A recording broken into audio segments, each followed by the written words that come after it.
Welcome to Bidgely Engage Plus, a video series that profiles the leading thinkers in the energy industry.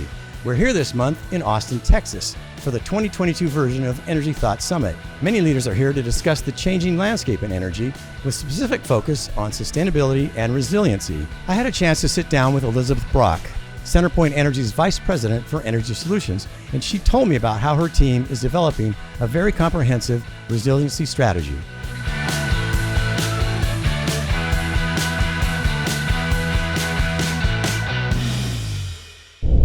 Describe for me the disasters that CenterPoint has had to deal with in the last 6 years or so, maybe more than any utility in the country.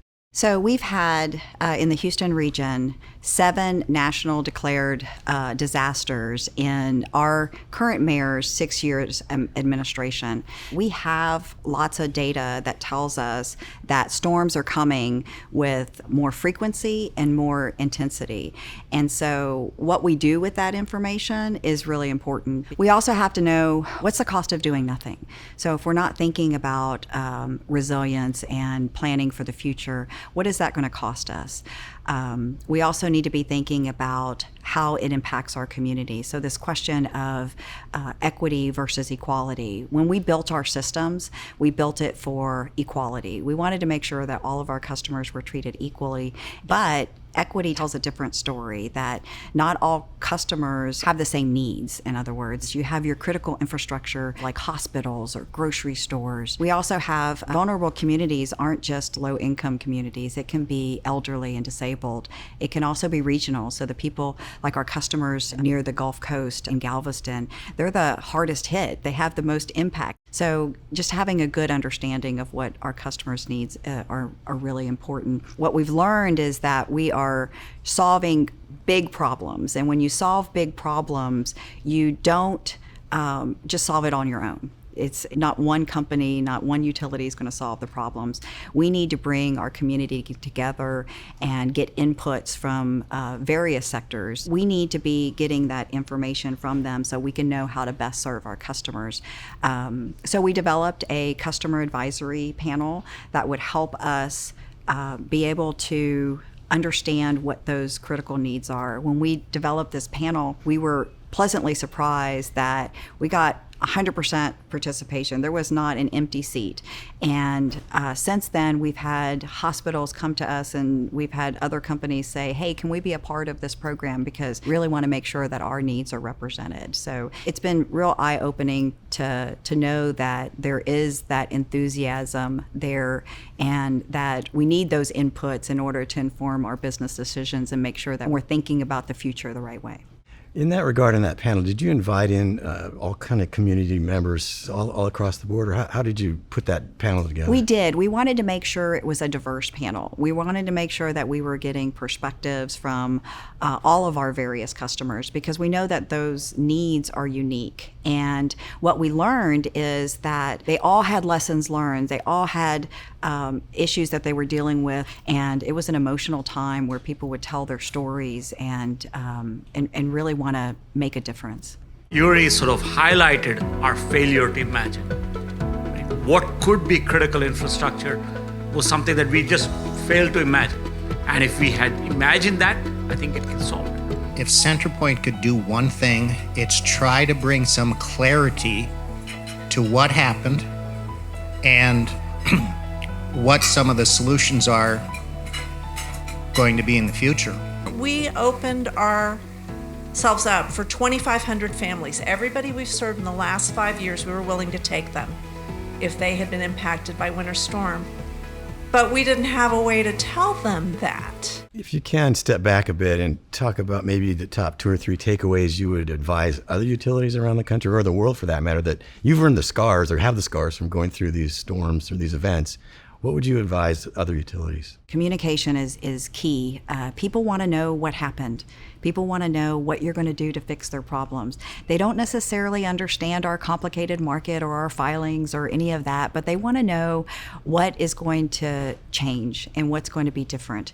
And they want that communication to be continuous. Planning is important too, but when we're planning, many times we plan around standards. And standards, while they're great, and engineers love standards, and we build towards standards all the time, we also need to be thinking about building for the future. And so that's what we're working towards. We're working towards building a more resilient city, but in order to do that, we need advocates. We need people to advocate for some of those changes for new infrastructure. And so we need to be able to agree on how we're going to optimize our funding. So whether it's through seeking federal dollars, or whether it's advocating at the PUC or at the legislature, or even making your own customer investment, we need a strategy around how we're going to pay for all these things that we want to do.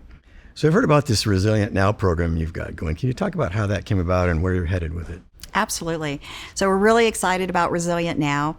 Resilient Now began as a corporate reset. So we had a new CEO and a new leadership team that came in and had a strong focus on customer service. So we began our conversation with our largest customer, the city of Houston, about how we can better serve their needs, how we could align our business objectives and goals around their needs and aspirations.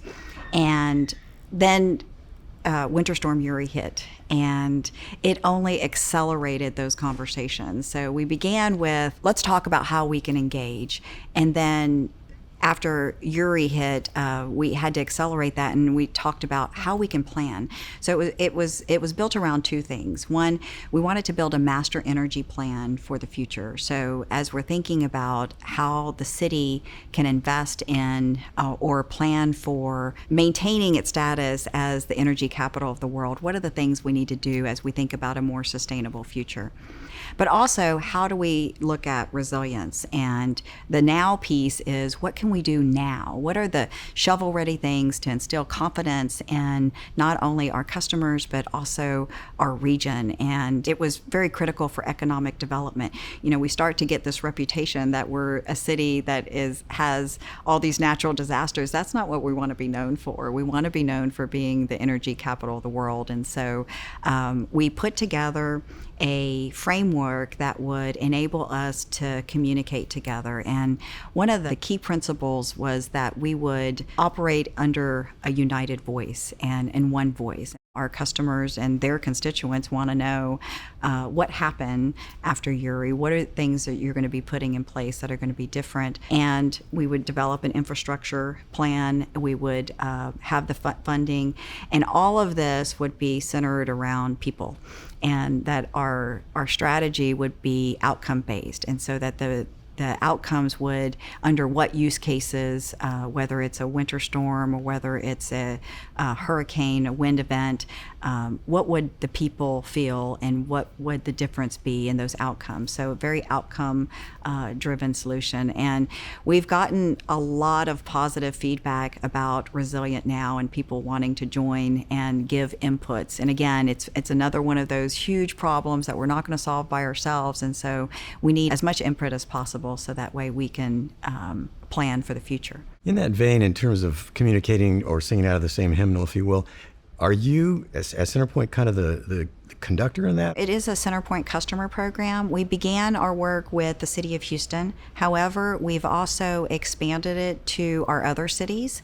And so we've brought in some of our larger regional cities to the table as well. We're also extending our customer advisory panels into verticals. And so because we had so much enthusiasm around this, they said, well, we'd really like for you to come speak to and involve all of our industry peers. And so we're now expanding it into verticals to where we can get inputs and advocacy from the various segments. So manufacturing, industrials, hospital sector, nonprofits. So we'll have a set of verticals. So yes, it is a very large, robust customer program. So tell me what the big so what is of Resilient Now. We are looking to be able to announce what our infrastructure plan is going to be, what the master energy plan is going to be for the city of Houston and our region towards the end of the year. And we're also going to be able to announce what our infrastructure requirements are going to be in order to be a more resilient city. What are our critical infrastructure needs? What are the things that we need to be doing in order to be having our communities more hardened, if you will? So grid hardening is a big component of that. that. Another theme is electrification. So how are we going to prepare for an electrified region as well? And so what are the investments and what are the requirements that are going to be needed in order to do that? And so that'll be coming out very soon. In terms of this investment over time, are you looking at a 10, 20, 30-year window? Or how do you plan for way down the line when today you have enough challenges to keep you very busy? And that's why we have the focus on resilient now, the now piece. What are the things that we can do now? Like, for example, we invested in mobile generation, which was very exciting. We've gotten lots of positive feedback about that, especially in a time when there's shortages. Apparently, there's a shortage of even cream cheese. So you can imagine that these assets are very popular and in high demand, and we were able to secure that. But also, there are other things that we can be investing in, like undergrounding, or we can also invest in hardening our system. I'm really curious about that mobile generation. Explain a bit more. How many do you have? I mean, these mobile generation plants, I guess they are, and how they work, and any experience you've had with them.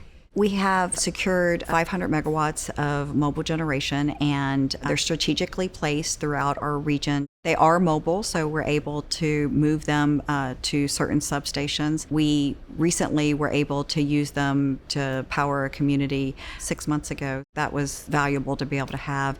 And we want to be thinking about different use cases that we can use them for in the future. Can you talk a little bit about electrified transportation in regard to your plan?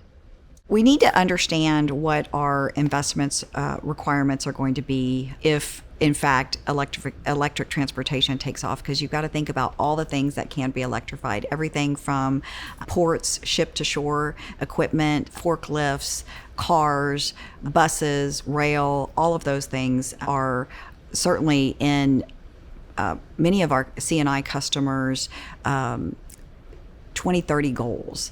And so what we're working on in the Resilient Now plan is a infrastructure plan to help us understand what our requirements will be. We've also started working with a nonprofit called Evolve Houston, and I can tell you a little bit of background about how that came about. Much like Resilient Now, we started with a breakfast asking people what they thought about the future of electric vehicles and electric transportation. We have put forward our plan for converting all of our procurements of buses to zero emissions, whether that's battery electric, hydrogen, or some technology that comes along. And we've got our plan to do that by 2030. We at Uber periodically do roundtables with our drivers, and we focus, and Elizabeth, we worked on this in Houston a couple of years ago, of asking that question. And without a doubt, range anxiety is number one, and then charging infrastructure is number two. But getting the general consumer to be willing to rent vehicles, they have to have the confidence that they can get where they need to go in a good amount of time and not be stopped for a long time. The range anxiety is the biggest fear for general consumers to rent these vehicles. Resiliency is critical, especially when you take into consideration the emergency response sector. So like our ambulances and our police department, they have to have something that is reliable and dependable. It was a packed house, lots of enthusiasm, lots of questions, people asking how they could help. We realized at that point that it was not something that the utility was going to be able to handle on our own. We figured, well, we're going to need some help, and we're going to need to get some community leaders involved.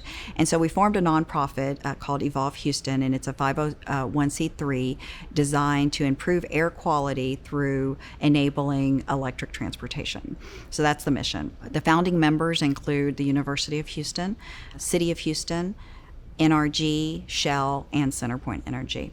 Since then, we've started working with other companies like BP, Buc-ee's, Uber, the Texas Auto Association, and Metro, for example. Our engagement with Buc-ee's is exciting because it's a massive travel center. It's where people stop to fuel up, and they have hundreds of pumps. Recently, they've started putting them in their new travel centers, so it's really, really exciting. While many people don't know where certain gas stations are or where certain charging stations are, everybody in Houston or Texas knows where their Buc-ee's is. So you decided to form a 501c3 with foundation funds. How did you come to that decision? What was the reasoning behind that? It was, first of all, it was very exciting that we were able to get our 501c3. That was a huge accomplishment because it hadn't been done before in terms of, getting that for air quality. So I was really excited about that. Now, we decided to go the 501c3 route because it was important for fundraising. To be able to get charitable dollars and get companies to invest in, especially businesses, it was an extra bonus for them to be able to use monies from either their foundation or corporate contributions that they could use, and so it became a fundraising capability and has helped us be successful in that space. And I take it you would recommend this to other utilities? I absolutely recommend it because it is a way to support a good cause and also that align very well with your business goals. Quick question on that planning side for the gigawatts that'll be necessary to power these new vehicles. Talk a little bit about your scenarios for EV infrastructure. We see a lot of 2030 goals, and then there's 2040 and 2050 goals. And so we are looking at it in terms of people meeting their goals, but we're also looking at trend breakers. For example, our Houston Metro is going to go live in September with their e-bus conversion. So that would be like a trend breaker because they not only are having the goal, but they're actually taking action. And so, especially for a utility, it's really important for us to not just plan for the future, but actually have the load come on. Let's talk a little bit about the high-tech aspects of what you're doing with Resilient Now and with Evolve Houston. We're working with our customers, such as our grocery stores, but not just grocery stores, our manufacturers, our hospitals, to understand, one, how we can minimize those outages through tree trimming or through, circuit upgrades and whatnot, but also how we can inform them and give them advice about what they can do on their end in order to invest in equipment that may help minimize all of those momentary disruptions. And so that's really important. It's the relationship that we're building with our customers in order to help them with their problems, where we're not just saying we fixed everything on our end and you're on your own, but we can help them together solve those problems, because while technology is great, it also can be very disruptive. And we're also using data to help inform our business as well. At CenterPoint, we have a 1% to 2% O&M reduction year after year. We're only going to get there if we improve technology and use technology as a way to reduce calls to our call center and help improve efficiencies. One of the examples is we have call preference, and you can you can put your preference on how you want to be communicated. So do you want us to communicate with you via text message? Do you want to be communicated via email?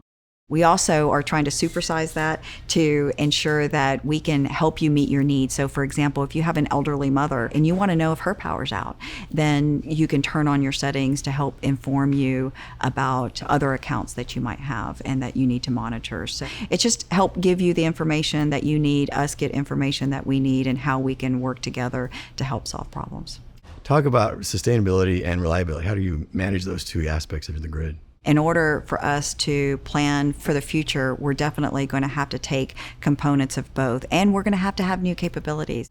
Talk about load management in terms of resiliency and sustainability. Well, we're really excited that the Texas legislature authorized this past session for us to develop a load management program. We have our initial phase 1 where we've tested the program. What we learned from that is that we're going to have to sign up lots of customers on the management program because it's a volunteer program. So basically, if we find ourselves in a situation where we're needing load, we can take load off of our large industrial customers and put them on residential customers. So it's a voluntary program. Customers sign up, but when we call for a load event, then they basically come offline, and then we have that additional capacity to put on to residential customers. Great. One last question, maybe a hardball. How confident are your engineers in another big freeze if it were to happen next winter or in the next few winters? Are they Much more confident, or how would you gauge that? Well, I will say that we're very proud that our system did perform well during Uri. We didn't really have any system issues. What we had was a load issue. And so that's why we've secured mobile generation. We've secured these load management capabilities, because we want to make sure that even though it's not our system problem, we're still equipped to help address those needs. I really enjoyed my chat with Elizabeth today, and to learn how her team is dealing with resiliency moving forward. It's a lesson for many utilities around the globe. That's a wrap here at Bidgely Engage Plus. I'm Neil Strother. Thank you for watching. See you next time.